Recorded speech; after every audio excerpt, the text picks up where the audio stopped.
Lo jadi balik, Rif. Kenapa nggak besok aja sih? Udah malam ini. Benar juga sih yang Iwan bilang.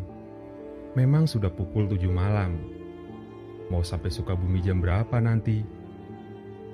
By the way, Iwan adalah teman kosku. Dia tinggal di kamar sebelah. Aku, Arif, bekerja sebagai perawat di rumah sakit di wilayah Jakarta Barat. Tinggal di kos sekitaran tempatku bekerja. Bis terakhir dari Bogor menuju Sukabumi jam 9 malam. Semoga keburu. Aku memang harus mampir ke Bogor dulu. Ada titipan dari Om yang harus kubawa pulang ke rumah. Begitulah keadaannya. Sudah hampir jam 10 malam ketika aku meninggalkan rumah Om di sekitaran Baranang Siang. Nggak terlalu jauh dari terminal Bogor. Ini Kamis malam Jumat. Memaksa pulang untuk menghadiri akad nikah kakak perempuanku. Kalau nggak ada acara sepenting ini, aku nggak akan mengambil jatah cuti dan pulang. Akad rencananya akan dilaksanakan di masjid dekat rumah. Lalu resepsi pada hari Sabtu. Jam 10 lewat sedikit ketika aku akhirnya menginjakan kaki di terminal. Masih banyak tanda-tanda kehidupan yang terlihat. Beberapa warung kecil masih buka menjajakan jualannya. Beberapa orang berseliweran berpenampilan layaknya penumpang yang sedang mencari angkutan umum ke tujuan masing-masing. Aku membakar rokok, lalu duduk di atas trotoar yang gak jauh dari barisan bis yang memenuhi jalurnya masing-masing. Dari tempat itu, aku dapat melihat kalau jalur yang bertuliskan Sukabumi di atasnya sama sekali kosong. Gak ada satupun bis yang berdiam di jalur itu. Kayaknya bis ke Sukabumi sudah gak ada lagi. Harus cari mobil omprengan nih. Begitu pikirku dalam hati. Mau kemana, A? Sudah nyaris jam 10:30 ketika seseorang yang sepertinya calo menegurku dengan pertanyaan. Sukabumi kan? Masih ada nggak ya bisnya? Aku menjawab dengan pertanyaan juga. Wah, udah gak ada atuh. Terakhir tadi jam 9-an. Setelah menjawab, laki-laki itu ngeloyor pergi. Bener kan? Bis terakhir udah berangkat. Tapi walaupun begitu, aku harus tetap pulang malam ini juga. Bagaimanapun caranya. Beberapa menit kemudian aku memutuskan untuk berjalan keluar terminal. Lalu menyeberang jalan. Di depan terminal, beberapa kali aku pernah melihat ada mobil omprengan menawarkan tumbangan ke Sukabumi. Berharap masih ada. Dan seharusnya memang ada. Aku kembali membakar rokok. Berdiri sendirian di tempat gelap. Kilatan lampu kendaraan yang cukup menyilaukan menutup pandangan sesekali. Beberapa bis tampak melintas di hadapan. Tapi nggak ada satupun yang bertujuan ke Sukabumi. Aku belum menyerah, mau tetap menunggu tumpangan. Padahal sudah hampir jam 11, menjelang tengah malam. Sesekali aku melihat ponsel, membuka-buka aplikasi media sosial, mengalihkan pikiran yang semakin gelisah karena sama sekali nggak ada kendaraan umum menuju Sukabumi. Ketika sedang asik melihat timeline, tiba-tiba sinyal internet hilang. Mendadak, aku nggak bisa browsing sama sekali. Begitu juga sinyal telepon, hilang sama sekali. Malah gangguan. Sempurna deh. Begitu pikirku dalam hati. Ya sudah, akhirnya ponsel aku masukkan ke saku celana. Dengan gak adanya kegiatan lain, aku jadi memperhatikan suasana sekeliling. Ternyata baru sadar kalau tempat ini mendadak jadi sepi banget. Padahal letaknya gak jauh dari terminal. Aku hanya bisa melihat dari kejauhan lalu lalang manusia di terminal itu. Sementara di dekatku sudah sangat sepi dan hening. Yang masih sesekali terlintas adalah beberapa kendaraan yang datang dari arah tol menuju Bogor kota, bukan di jalur yang ada di hadapan. Sepi, benar-benar sepi. Sekali lagi aku melihat ponsel, namun tetap saja belum ada sinyal. Belum bisa digunakan. Aku jadinya melamun lagi. Menjelang jam 12 malam, sempat berpikir untuk kembali saja ke rumah Om. Bermalam di sana, baru kemudian berangkat ke Sukabumi besok pagi-pagi sekali. Tapi, ketika baru saja hendak melangkahkan kaki, tiba-tiba pandangan mataku tersorot lampu besar yang sangat menyilaukan. Ah, ada bis besar. Begitu pikirku. Dan ternyata benar. Ada bis besar yang tiba-tiba datang dari arah Pajajaran. Bergerak pelan menuju ke tempatku berdiri. Lalu, bis itu akhirnya persis lewat di hadapanku. Kemudian berhenti. Di kaca samping, di dekat pintu depan ada tulisan Sukabumi. Dan di pintu depan itu, ada kondekturnya yang lalu membuka pintu. "Sukabumi, Pak?" tanyaku untuk memastikan sekali lagi. "Iya," jawab bapak itu pelan. Syukurlah, akhirnya aku dapat bis untuk pulang. Gak pikir panjang lagi, aku langsung menaikinya. Baru saja beberapa langkah masuk, Pak supir sudah menginjak gas pelan. Lalu bis berjalan meninggalkan kota Bogor. Bis ber-AC ini sepertinya bis yang masih bagus. Tapi juga bukan bis yang baru banget. Dengan kursi yang berjejer dua-dua, masing-masing kursi kelihatan masih terawat bersih. Bis ini juga wangi. Aku nggak tahu parfum apa yang digunakan oleh awaknya. Tapi wanginya enak. Aku berjalan terus ke belakang. Dalam keadaan gelap, aku mencari kursi kosong. Penumpangnya nggak terlalu penuh. Tapi setiap barisan, dari depan sampai paling belakang selalu ada orang yang duduk.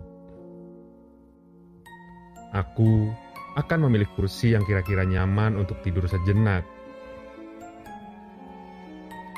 Akhirnya langkahku berhenti di barisan kursi kedua dari belakang, sebelah kiri. Ada seorang bapak yang duduk di kursi dekat selasar. Aku permisi padanya untuk duduk di sebelahnya, di dekat jendela. "Permisi, Pak. Boleh saya duduk di situ?" Bapak itu tidak menjawab, tapi langsung berdiri untuk mempersilahkan aku masuk. Lalu aku duduk di kursi itu. Seorang bapak yang sudah cukup tua. Perkiraanku, umurnya sekitar 60 tahun. Oh iya, ada pemandangan yang sedikit aneh ketika aku masuk bis tadi. Kalau aku perhatikan, ketika sedang berjalan mencari tempat duduk, semua penumpang yang ada di dalam bis ini nggak ada yang tidur. Semuanya duduk tegak di kursinya masing-masing, dengan mata terbuka menatap ke depan. Tipikal bis malam, apalagi tengah malam seperti ini. Biasanya kan Selalu saja ada penumpang yang terlelap, atau minimal dalam posisi bersandar untuk tidur. Tapi ini tidak. Seperti yang aku bilang tadi, semua penumpangnya dari depan sampai yang paling belakang duduk tegak di kursi dengan mata menatap ke depan. Nggak ada yang terpejam. Yang lebih aneh, sama sekali nggak ada yang memperhatikanku. Semuanya cuek. Bapak yang duduk di sebelahku juga sama. Posisi duduknya tegak memandang ke depan. Sama sekali diam dan gak mengajak aku berbicara sedikit pun. Tapi ya sudahlah, aku gak terlalu memikirkan itu. Hati sudah senang karena akhirnya dapat kendaraan untuk pulang. Aku terus memperhatikan jalan, sampai kami sudah benar-benar meninggalkan kota Bogor. Lampu dari rumah-rumah dan toko kecil yang ada di sisi kiri masih terlihat menerangi pinggir jalan di daerah Ciawi, menuju kota kecil berikutnya, Cikeretek, Cijeruk, dan seterusnya. Bis melaju cukup cepat, jarang sekali mengerem mengurangi kecepatan. Terus berjalan dengan suara mesin yang hampir tidak kedengaran. Iya benar, suara mesinnya sangat hening, nyaris seperti mati. Bis ini perawatannya bagus banget, sampai suara mesinnya halus gini, nyaris nggak terdengar. Begitu pikirku dalam hati. Yang sesekali kedengaran hanya suara mesin kendaraan yang ada di luar. Itu pun sangat kecil. Tapi ya sudah, aku kembali nggak ambil pusing. Sekali lagi aku mengeluarkan ponsel dari saku untuk melihat apakah masih gangguan sinyal. Lagi-lagi aku kecewa. Ternyata belum ada sinyal juga. Jadi nggak bisa menghubungi siapa-siapa. Aku akhirnya kembali memperhatikan pemandangan sambil duduk bersandar. Kanan kiri jalan mulai semakin gelap. Sangat berbeda keadaannya dengan kota Bogor. Suasana di dalam bis juga sangatlah sepi. Sama sekali nggak ada orang yang berbicara satu sama lain. Nggak ada suara musik atau radio juga. Beneran hening. Sejak aku naik tadi, keadaannya sudah seperti ini. Sang supir juga nggak pernah membunyikan klakson atau berbicara dengan kondektur yang berdiri di sebelahnya. Aneh. Iyalah, lama-kelamaan aku semakin merasakan keanehan itu. Ditambah, nyaris sudah setengah jam perjalanan. Kondektur belum juga menghampiriku untuk menagih membayar ongkos. Dia terus diam berdiri di samping kiri supir. Jadi nggak tenang kalau mau tidur. Mau kemana? Tiba-tiba bapak di sebelah bertanya. Aku yang tadinya sudah mulai mengantuk, jadi sedikit kaget. Sukabumi, Pak. Mau pulang, jawabku sambil tersenyum. Saya sebentar lagi turun. Kamu juga secepatnya harus turun. Bapak itu bilang begitu. Di akhir kalimat, dia kembali menghadap ke depan, lalu diam seperti semula sebelum aku menjawab apa-apa. Memang kenapa, Pak? Tanyaku kemudian. Tapi si bapak hanya diam tanpa menjawab. Ah, sudahlah, mungkin aku salah dengar. Lalu mengembalikan posisi duduk kembali seperti semula, bersandar. Hanya saja, aku masih penasaran Apa maksud dari omongan si bapak? Itu pertanyaan yang langsung muncul di kepalaku. Sementara bis terus melaju semakin cepat. Kilatan cahaya dari luar jadi membentuk garis lurus berwarna-warni. Aku sama sekali tidak mengenali daerah mana sebenarnya yang sedang kami lintasi. Semuanya nampak asing. Padahal, ini jalur yang sudah sangat biasa aku lintasi kalau pulang mudik. Ini daerah mana ya? Kok asing? Dalam hati aku bertanya-tanya. Tapi, itu menjadi pertanyaan terakhir yang terlintas dalam pikiran sadarku. Tubuh yang sudah sangat lelah dan mengantuk, akhirnya perlahan membuat aku menutup mata. Terlelap dalam perjalanan di dalam bis yang sepertinya bukan bis biasa. Bis berjalan lambat. Kilatan cahaya dari luar membangunkanku yang sepertinya cukup lama tertidur. Melirik ke kursi sebelah, ternyata bapak yang tadi sudah tidak ada. Mungkin sudah turun. Aku kemudian mengeluarkan ponsel dari dalam saku, melihat dan memeriksa apakah keadaannya masih nggak ada sinyal. Benar saja, ponsel masih juga belum bisa digunakan. Tapi dari layar ponsel, aku dapat melihat kalau ternyata sudah jam 2 lewat sedikit. Berarti seharusnya sebentar lagi sampai tujuan. Kembali aku memandang keluar. Di sana nggak terlihat banyak lampu lagi. Langit cerah kali ini menjadi serpian cahaya yang sedikit membantu penglihatan.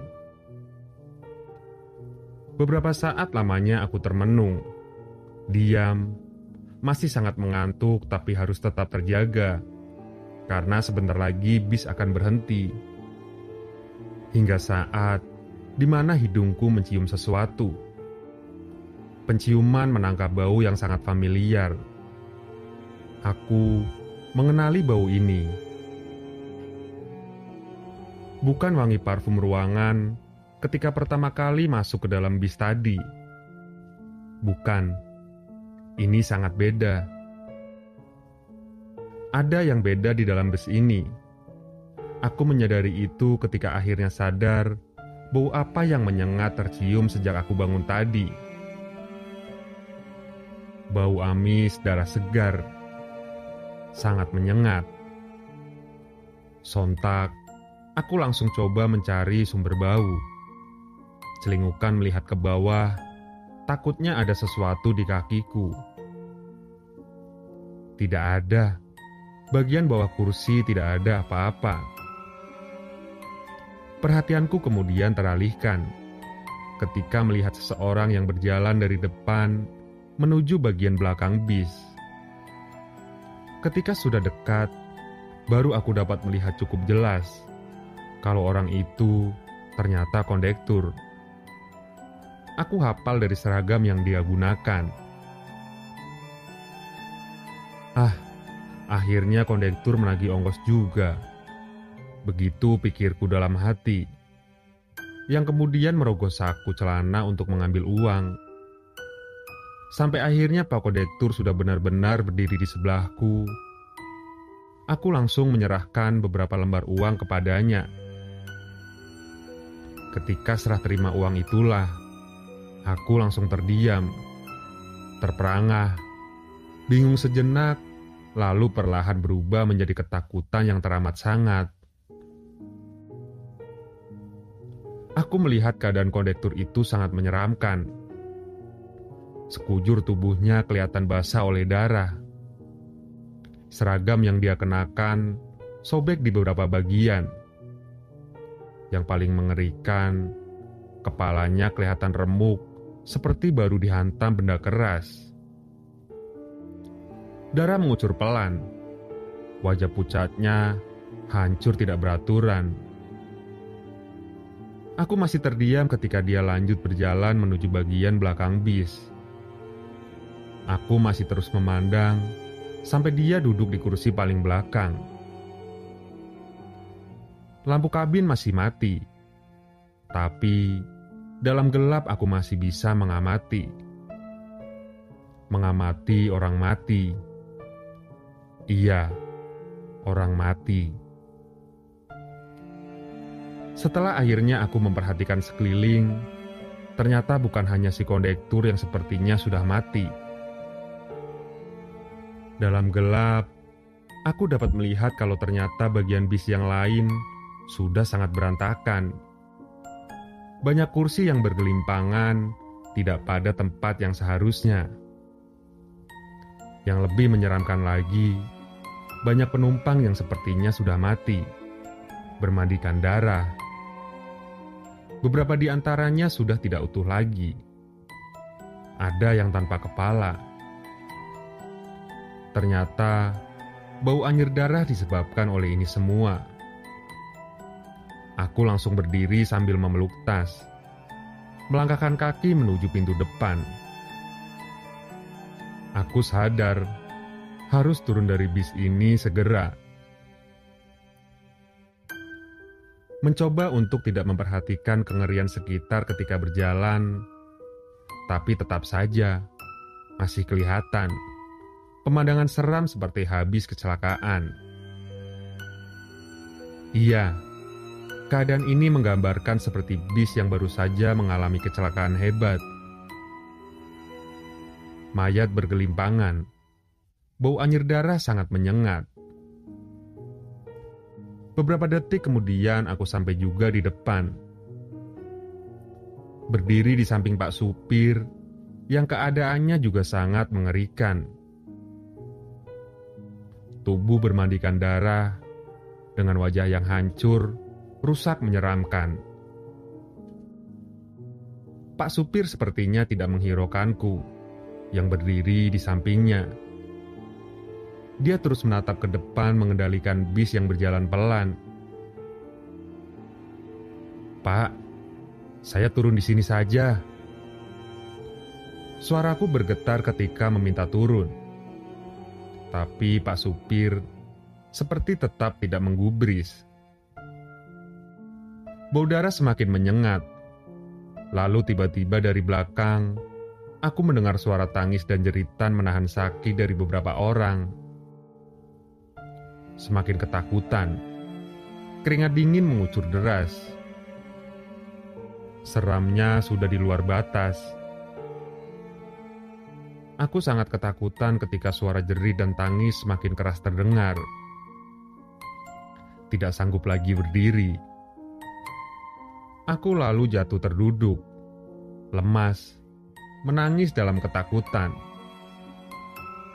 Kemudian aku tidak ingat apa-apa lagi. "Dek, bangun dek." Suara bapak-bapak membuatku tersadar. Hari masih gelap ketika aku membuka mata. "Jangan tidur di sini, di halte aja tuh," kata bapak itu lagi. Aku mengiyakan omongannya, lalu berdiri dan jalan menuju halte yang tidak jauh dari tempatku tadi. Ternyata, aku tadi tengah terbaring di atas trotoar yang lokasinya sudah tidak jauh dari terminal Sukabumi. Tertidur atau pingsan, aku nggak tahu pasti. Yang jelas aku bersyukur akhirnya dapat keluar dari bis menyeramkan itu. Bis yang entah sudah berada di mana sekarang. Aku merogoh saku celana untuk mengambil ponsel. Syukurlah, sinyal sudah ada lagi. Aku langsung menghubungi adikku untuk menjemput. Gak lama setelah itu, dia datang menggunakan motor. Setelah kami berboncengan, kalimat pertama yang keluar dari mulut adikku sangat mengagetkan. Kok AA bau anyir darah sih? Emang habis apa?"